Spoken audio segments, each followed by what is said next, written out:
पाकिस्तान अपने अस्तित्व में आने के बाद वर्तमान में जिस दौर से गुजर रहा है वो उसका सबसे बुरा और दयनीय दौर है।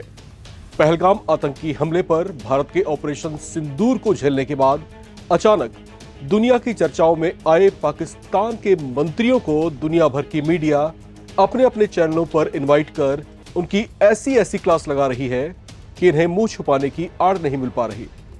ये खरबों रुपए के कर्जे में डूबे हुए हैं। इनका विदेशी मुद्रा भंडार खतरनाक ढंग से घटता जा रहा है।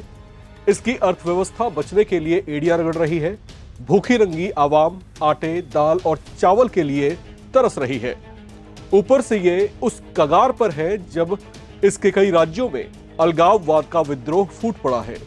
नमस्कार, मैं हूं राम विश्वकर्मा। आप देख रहे हैं राम की रिपोर्ट। पाकिस्तान आज एक ऐसे संकट से घिरा हुआ है जब उसके 5 टुकड़े हो जाने का खतरा सिर उठा चुका है।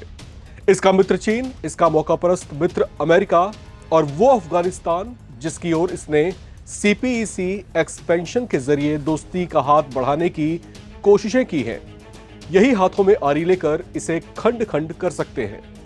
बात थोड़ी चौंकाने वाली जरूर है, लेकिन दुनिया भर के बुद्धिजीवियों ने इसे एक होनी के तौर पर देखा है जिसे कोई टाल नहीं सकता। बलूचिस्तान, सिंध, गिलगित बल्तिस्तान और खैबर पख्तूनख्वा बहुत जल्द अलग हो सकते हैं, जबकि इसके अलग होने पर बचा हुआ 5वां हिस्सा वो होगा जो पाकिस्तान के वजूद को बचाए रखेगा। बात सबसे पहले बलूचिस्तान की।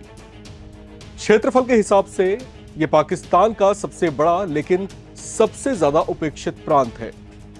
पाकिस्तान के अन्य प्रांतों की तरह यहां पर विकास की हवा बहुत कम बही है। हालात ऐसे हैं कि बलूचिस्तान की जनता स्वास्थ्य, शिक्षा, बिजली और पर्याप्त पानी जैसी बुनियादी जरूरतों से भी लंबे समय से महरूम रही है, जबकि इसके प्राकृतिक संसाधनों को दशकों से चूसा जा रहा है। इसी वजह से बलूचिस्तानी लोगों में पाकिस्तान की अब तक की सरकारों से 36 का आंकड़ा रहा है। यहां पर पिछले कई दशकों से अलगाव का आंदोलन भी चल रहा है। बलूचिस्तान दरअसल पाकिस्तान का सरहदी इलाका है जिसकी सीमाएं अफगानिस्तान से लगती हैं। वे सांस्कृतिक और भौगोलिक तौर से खुद को अफगानिस्तान के ज्यादा करीब देखते हैं और पिछले कई दशकों से पाकिस्तान से अलग होने की मुहिम पर काम कर रहे हैं। बलूचिस्तान लिबरेशन आर्मी इनका सशस्त्र अभियान है जो पाकिस्तानी सेना को ललकारते रहे हैं। इन कुछ सालों में इनकी गतिविधियां बहुत तेज हुई हैं। बीएलए के लड़ाकों का एजेंडा बलूचिस्तान की आजादी है जिसे वो पाकिस्तान के चंगुल से मुक्त कराना चाहते हैं। इसके लिए वे पिछले कई दशकों से पाकिस्तान सरकार के खिलाफ अभियान चलाते आ रहे हैं। लेकिन बलूचिस्तान के आसपास चीनी इन्वेस्टमेंट और इसके बड़े प्रोजेक्ट से बलूच लिबरेशन आर्मी के नेताओं का खून खौल उठा है। वे आरोप लगा रहे हैं कि पाकिस्तान जानबूझकर अलग थलग छोड़ दिए गए बलूचिस्तान में चीन की चहलकदमी को बढ़ावा दे रही है, जो इन्वेस्टमेंट की आड़ में उसके संसाधनों का दोहन कर रहे हैं। इसे बीएलए के लड़ाके सहन नहीं कर पा रहे और अब उन्होंने बड़े स्तर पर मोर्चा खोलते हुए पाकिस्तानी सेना को युद्ध के लिए ललकार सा दिया है। पिछले कुछ ऑपरेशंस में पाक आर्मी को छका चुकी बलूचिस्तान लिबरेशन आर्मी ने अब चीन को भी आंखें दिखानी शुरू कर दी हैं और जता दिया है कि बलूचिस्तान की धरती पर ड्रैगन ने अगर कदम पीछे नहीं लिए तो उन्हें कुचलने में वे कोई कोर कसर नहीं छोड़ेंगे। उनके इस अंदाज ने चीन की शी जिनपिंग सरकार की चिंता बढ़ा दी है।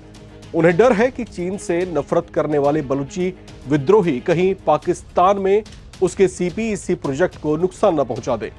चाइना पाकिस्तान इकोनॉमिक कॉरिडोर, जिसे शॉर्ट फॉर्म में सीपीईसी कहा जाता है, इनमें चीन का मल्टी मिलियन इन्वेस्टमेंट है। ऐसा माना जाता है कि बीएलए लड़ाकों को अफगानिस्तान बैकडोर सपोर्ट देता है, लेकिन यहां पर चीन ने एक बड़ी चाल चलते हुए सीपीईसी प्रोजेक्ट का विस्तार किया और इसे अफगानिस्तान तक बढ़ा दिया है और अफगानिस्तान की तालिबानी सरकार को भी अपने मेगा इन्वेस्टमेंट के लालच से इन्होंने झांसे में ले लिया है।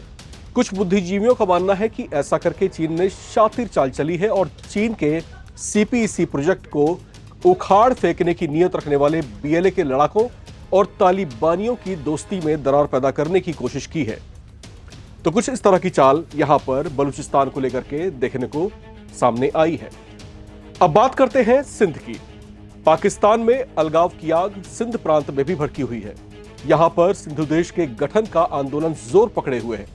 सिंधी राष्ट्रवादी संगठन से सशस्त्र संग्राम, जिसको हम एसएलए या फिर सिंधु लिबरेशन आर्मी के तौर पर भी जानते हैं, ये अपना जो है वहां पर मुहिम छेड़े हुए है। ऐसे में सिंधु देश के मुक्ति आंदोलन को मजबूती मिली है। 2024 में बलूच और सिंधी विद्रोहियों ने संयुक्त रूप से कई हमले किए थे, जिसमें मूसाखेल जिले में यात्रियों की हत्याएं शामिल हैं। एक स्टडी के मुताबिक सिंध में प्राकृतिक संसाधनों के शोषण और आर्थिक असमानता ने लोगों में गुस्सा बढ़ाया हुआ है। ऐसे में पिछले कुछ समय में स्वतंत्र सिंधुस्तान या फिर सिंधु देश बनाने की मांग ने जोर पकड़ा है। विशेषज्ञों का कहना है कि अगर बलूचिस्तान अलग हो जाता है तो फिर सिंध के भी पाकिस्तान से अलग हो जाने की संभावनाएं बढ़ जाएंगी। अब बात करते हैं गिलगित बल्टिस्तान की। ये वो इलाका है जो पाकिस्तान ऑक्युपाइड कश्मीर का उत्तरी हिस्सा है। इसे पाकिस्तान अपना स्विट्जरलैंड तो कहता है, लेकिन जब बारी आती है क्षेत्र के विकास की तो वो यहां पर पहुंच ही नहीं पाती। पिछले कई दशकों से गिलगित बल्टिस्तान की आवाम तिल तिल कर मरने और छोटी छोटी चीजों के लिए तरसने को मजबूर है, जबकि पाकिस्तान दशकों से इसके प्राकृतिक संसाधनों को चूसता आ रहा है। यह उस रीजन में है जो पीओके का हिस्सा है। ऐसे में यहां का अलग झंडा और अलग प्रधानमंत्री भी हैं। लिहाजा जब पाकिस्तान से अलग होने की हसरतें गिलगित बल्टिस्तान की जनता में विद्रोह का रूप ले चुकी हैं और आंदोलन पर ये लोग उतारू हो चुके हैं, जिन्हें पाकिस्तानी आर्मी बलपूर्वक कुचलने की कोशिशें अब कर रही है, लेकिन गिलगित बल्टिस्तान के अलगाववादी संगठनों ने ठान लिया है कि वे पाकिस्तान के चंगुल से मुक्त होकर रहेंगे। उन्होंने अपने नए देश का नाम भी तय कर लिया है, जिसे वे लोग बलवारिस्तान कहते हैं। बलवारिस्तान का मतलब होता है ऊंचाइयों का देश। पाकिस्तान से अलग होने की चाहत रखने वाला चौथा प्रांत है खैबर पख्तूनख्वा, जिसका पुराना नाम है नॉर्थ वेस्ट फ्रंटियर प्रोविंस। यह इलाका टीटीपी या तहरीके तालिबान का प्रभाव क्षेत्र है। यहां पर तहरीके तालिबान की शक्ति लगातार बढ़ती गई है। पाकिस्तान टीटीपी को बैड तालिबान भी कहता है, क्योंकि ये वो तालिबानी लड़ाके हैं जो अफगानिस्तान की तालिबानी बिरादरी से सहानुभूति रखते हैं। इसका टकराव पाकिस्तान की सेना से होता रहा है।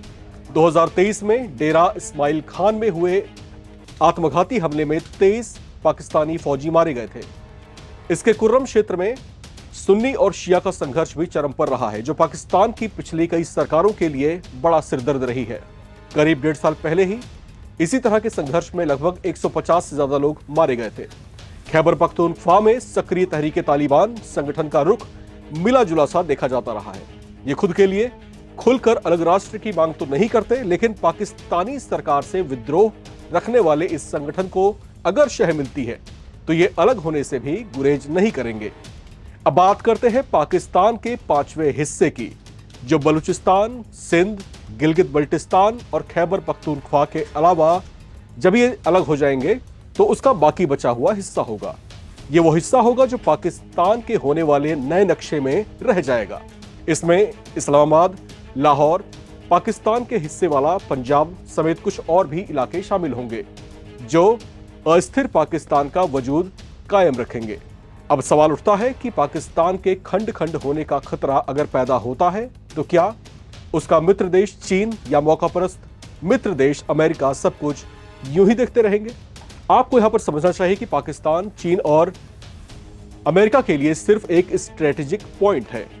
अमेरिका के लिए पाकिस्तान दशकों तक वो भूमि रहा है जिसके जरिए वो साउथ एशियन रीजन में किसी न किसी तरीके से अपना दखल रखता आया है और पाकिस्तान को मोहरे के तौर पर वो इस्तेमाल भी करता रहा है। कुछ दिन पहले ही पाकिस्तान के रक्षा मंत्री आसिफ ख्वाजा खुद ये बात एक इंटरव्यू में स्वीकार चुके हैं। अगर अमेरिका की ये जरूरत अफगानिस्तान पूरी कर दे तो पाकिस्तान से उसका लगाव टूटने में देरी नहीं होगी। इसी तरह से चीन भी अपनी मौकापरस्ती के लिए जाना जाता है। वो अमेरिका से होड़ रखता है और दुनिया में अपने ट्रेड रूट्स का विस्तार उन देशों में कर रहा है जहां पर वो देश जो है आर्थिक तौर से पिछड़े हुए हैं, वहां पर वो अपनी पकड़ जमा रहा है। पिछले कुछ सालों में चीन पाकिस्तान की दोस्ती के कारण ही अमेरिका की आंखों में पाकिस्तान खटकता रहा है। अब यहां पर सोचने वाली बात यह है, अगर यहां पर जो 4 प्रोविंस हैं अगर उससे अलग होते हैं तो पाकिस्तान की जो एकता, अखंडता की जो बातें करता है उसका क्या होगा? क्या चीन उसको बचा पाएगा? क्या अमेरिका उसको संरक्षण दे पाएगा? अगर नहीं तो फिर पाकिस्तान का भविष्य आप समझ ही पाएंगे। और फिर आप इसका अंदाजा लगा ही सकते हैं। बहरहाल आज की राम की रिपोर्ट में फिलहाल इतना ही। बाकी तमाम अपडेट्स के लिए आप लगातार बने रहें और देखते रहें एनबीटी ऑनलाइन। नमस्कार।